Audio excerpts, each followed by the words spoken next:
Picture this. You're 17 years old.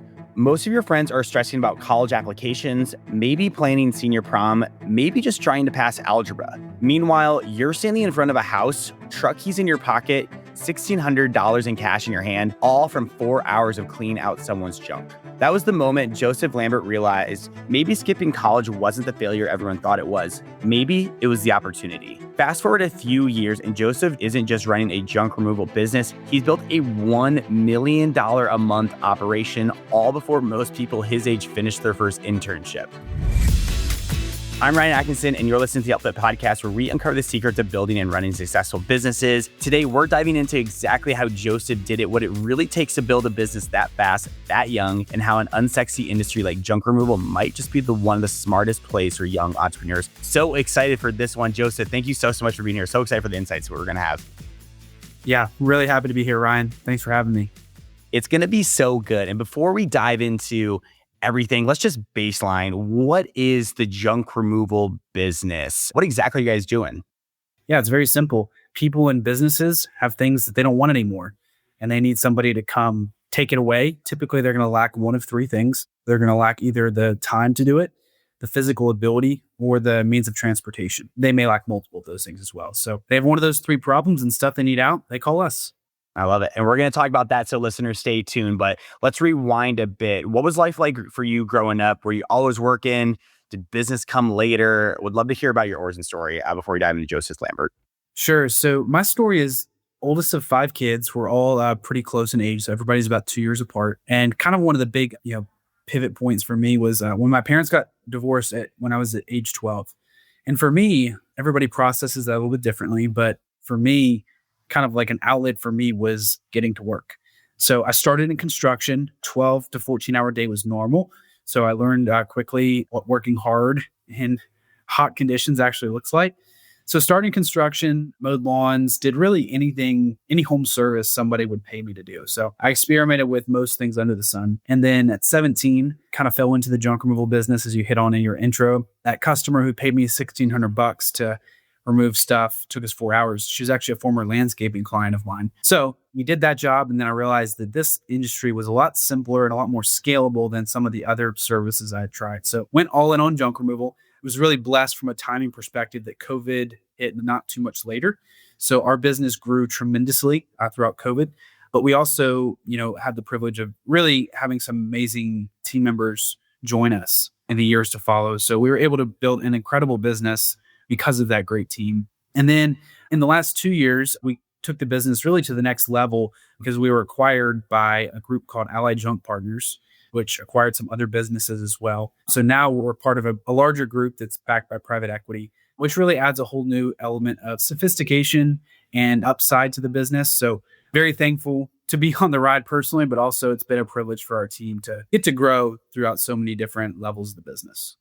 Let's jump back to that $1,600 project that you have. I mean, take me through the emotions. They're handing you $1,600. Is like a light bulb moment going off for you there? Like, take me back to that exact moment. I'd love to hear that.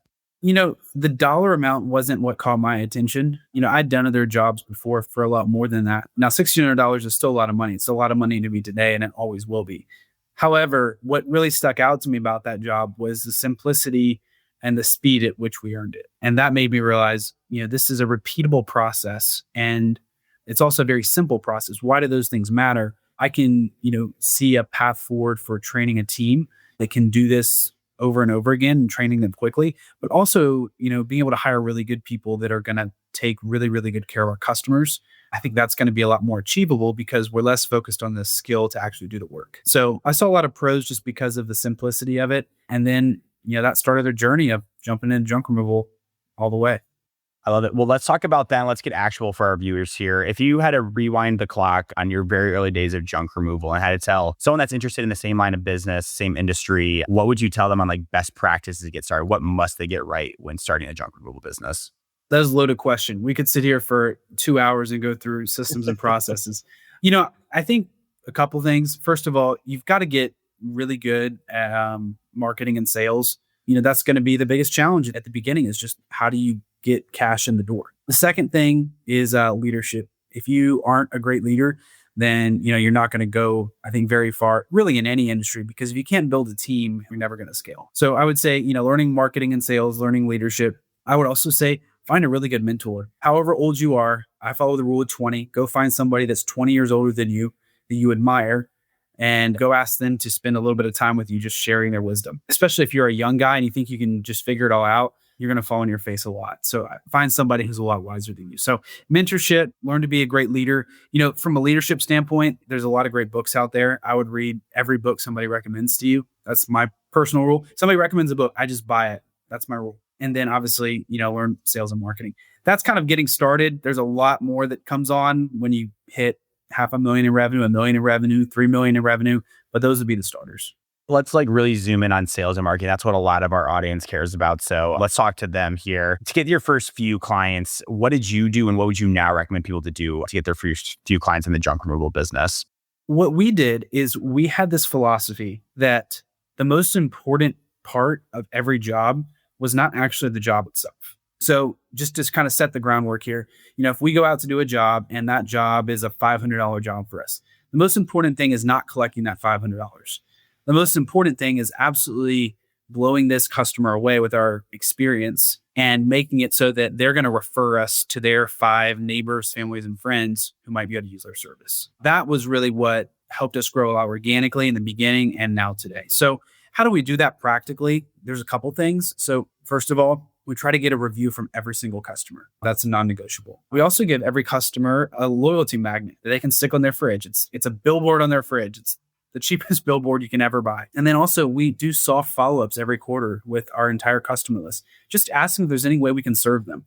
It's not a hard sell. It's just keeping our name top of mind, because everybody's going to need junk removed again in the next couple of years. So all that being said, every job we do, we try to turn it into 5 more jobs based by referral and repeat business. That's the key, especially early on, but really for the rest of, the business's journey as well. Yeah. Just so people know, Joseph has 444 Google reviews and a 4.9 rating, which is mind blowing good there. What is the secret to actually being able to deliver then to really start the referral process? Is it showing up on time? Is it exceeding expectations? Is it over communicating? Sure, it's a mix of a lot of those things, but I'd love to hear really the secret sauce to 4.9 stars with 450 reviews. I got to maybe make a quick edit there. I'm bragging on my team here because they're the ones that get these reviews, but we've got a couple Google My Businesses and it's well over 2,000 reviews. And all of them are rated at 4.9 or 5 stars. So the way they've been able to earn that is a couple things. So first of all, we incentivize our team to do it. We say, hey, if you get a great review, you're going to get a bonus off of that. So that gets them bought in. And then for getting the reviews, we just ask. It's the easiest thing ever. It's a no until you actually ask for it and then they tell you no again. But a lot of people, if you do a great job, they're going to be willing to write you a review. One of the things that we do that I think helps as well is we have a competition every month to see who can get the most reviews. And then we tell our customers, hey, we're having a competition this month. I'm trying to win. And it would really help me if you'd be willing to write us a review. Would that be possible? And so many people are all in on that. When you've got a young college kid rolling up to your door that's super polite, treats you with respect, and then they ask for reviews so they can win a competition. I mean, come on, who's not going to do that? So that's kind of tools that we give them. But at the end of the day, it's just asking for it. Yeah, I love it. Yeah, it's really good. So that's obviously organic. It's a great way to get your first customers, referrals, really breaking the door. But if you really want to scale this thing, obviously you need some Google ads, I imagine, SEO, yard signs, maybe even truck designs. What's been the most effective paid strategy for you to actually grow? Yeah, I wouldn't say there's been one strategy that's the most effective, but what I can tell you an effective strategy look like is you have to build your marketing funnel from bottom to top. So practically, what does that look like? I think very, very bottom of the funnel is you have to have uniformed employees. You have to have clean cut shirts tucked in, everybody's wearing the same pants, clean boots, really clean uniforms, clean trucks that have been washed, all logo, they look the same. So starting there, then you're going to start with Google ads. That's really going to kind of be the bottom of your funnel. That's going to catch all of your leads. But then at the top of that, middle funnel on the top, you're going to have all of your branding related channels. So, yard signs is a good start there. Obviously building up your Google My Business, that can lead to a lot of lead gen.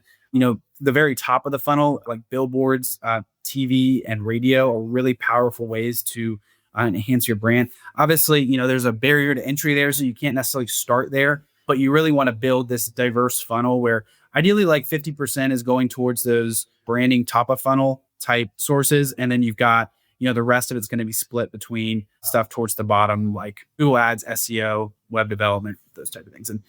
But as you scale, you'll be able to do that more. You'll be able to build it up and pump more money into those top of funnel things. Yard signs are also huge. All of our crews put out 15 a day. So it's a great way to spread the word.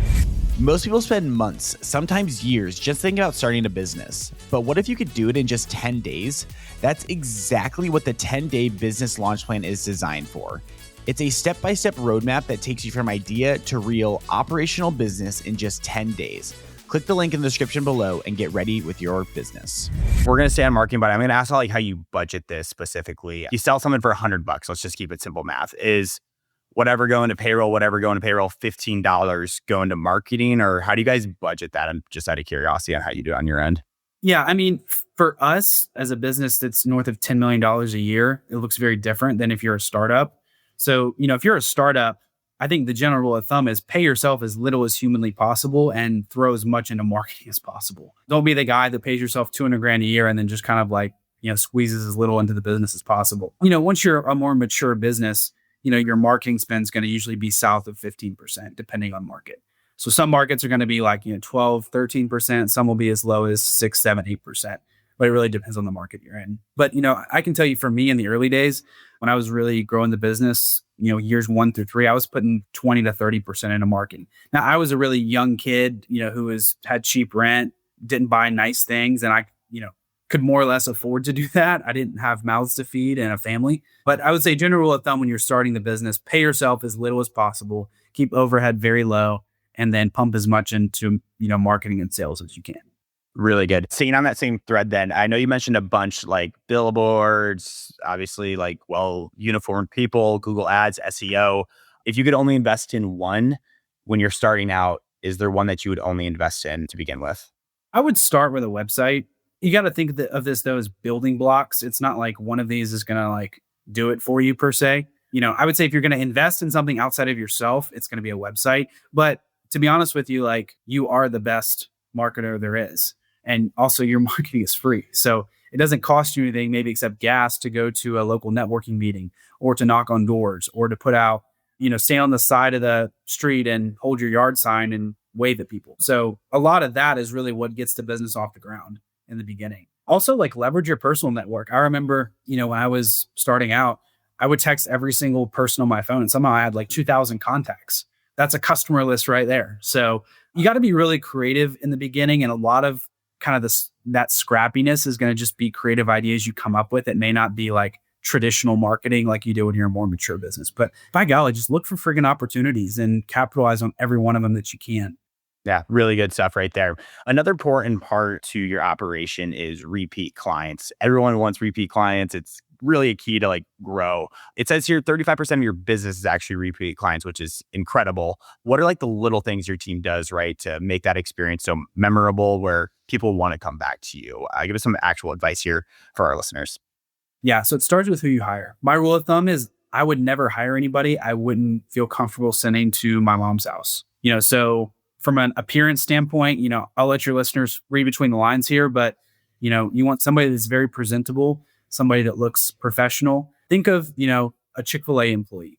That's who you want showing up at your mom's door. So why would you hire anybody else? I would not make compromises on hiring. We would prefer to be understaffed and overworked than to hire the wrong people. So it starts with who you hire. The next thing I would say is your standards on the people you do hire. So making sure they're adequately trained, making sure that, shirts are always tucked in, they look presentable, guys are clean shaven, or, they have a beard, that's fine, but it needs to all look tight. I think those are 2 starting points. I think moving on from there, when we get to the person's house, presenting price clearly, that's always going to be the question, everybody. What is the price? So presenting it clearly and confidently. And then also, at the end of the job, we talk about doing something for your customer that wasn't in the job description. So some really easy slam dunks is newspapers at the end of the driveway, bring it up to them. Trash cans at the end of the driveway, bring it up to them. If you see a hose around the house, it's just kind of all over the place, put it all nice and neat for them.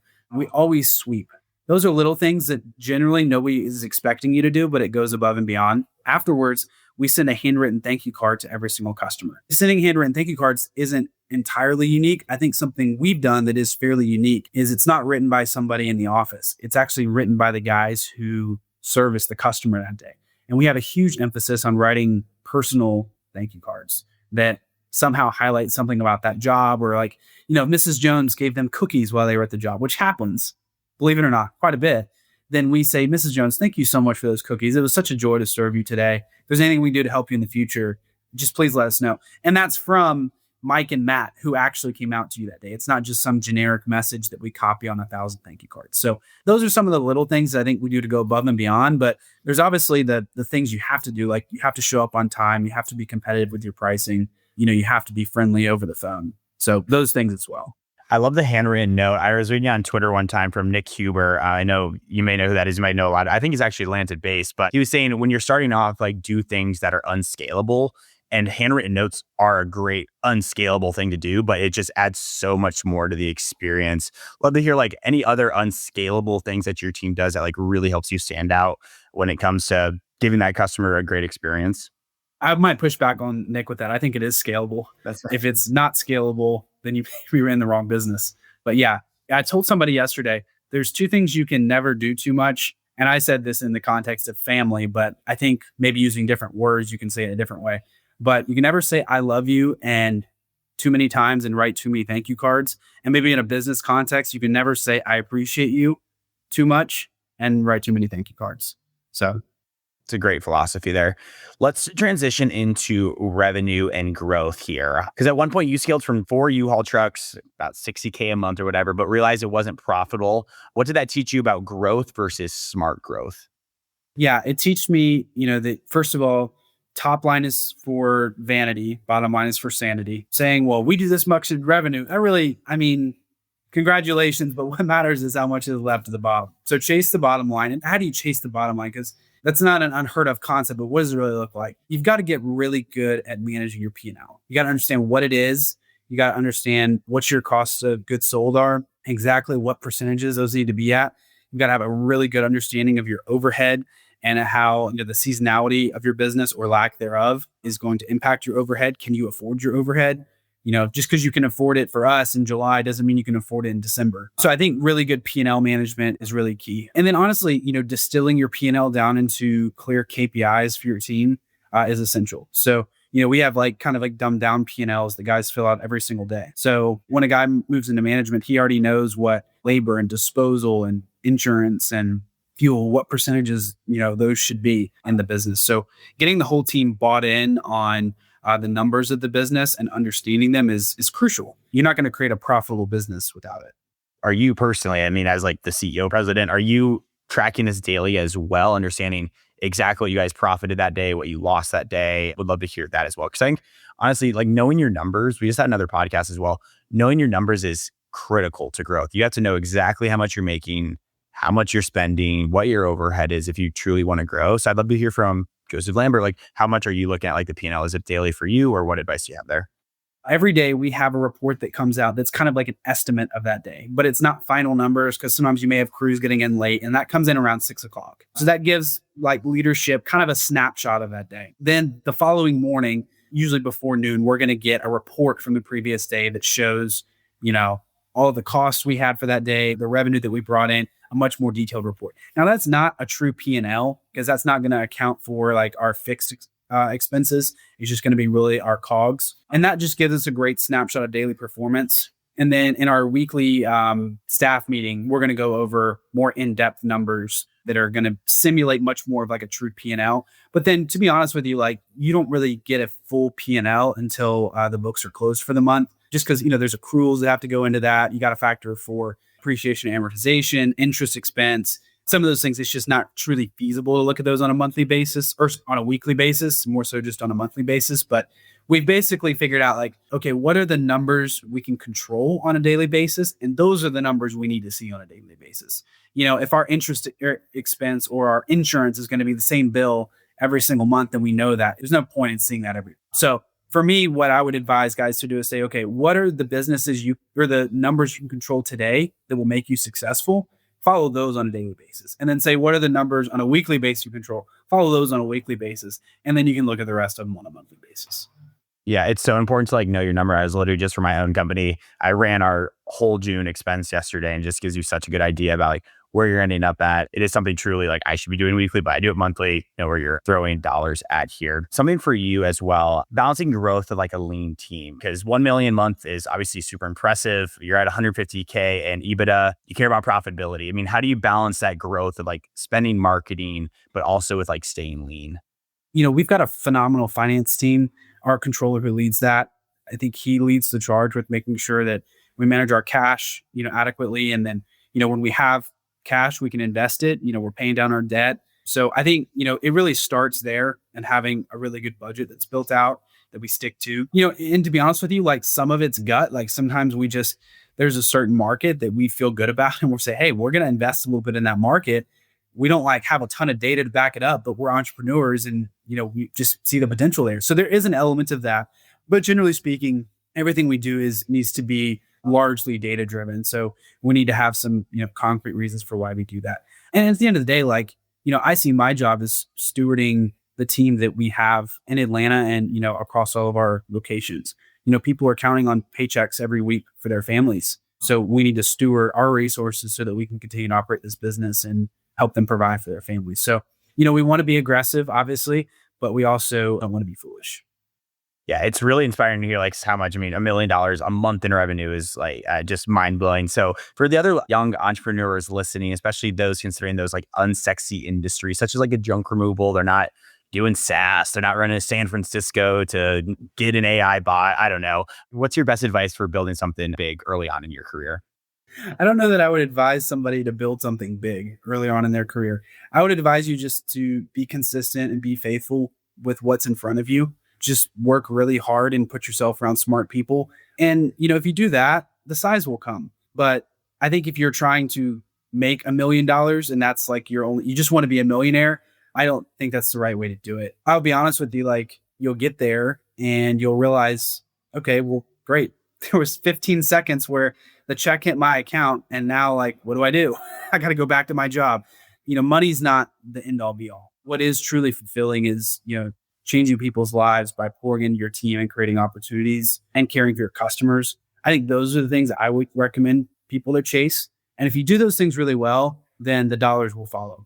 You have to have a bigger why than just make a lot of money. I know my 3 W's are why I love entrepreneurship is work when you want, with who you want, where you want. It's not chasing the dollars. It is truly like having that freedom as an entrepreneur that I know I'm sure you love as well, that flexibility that it does give you. Yeah, absolutely.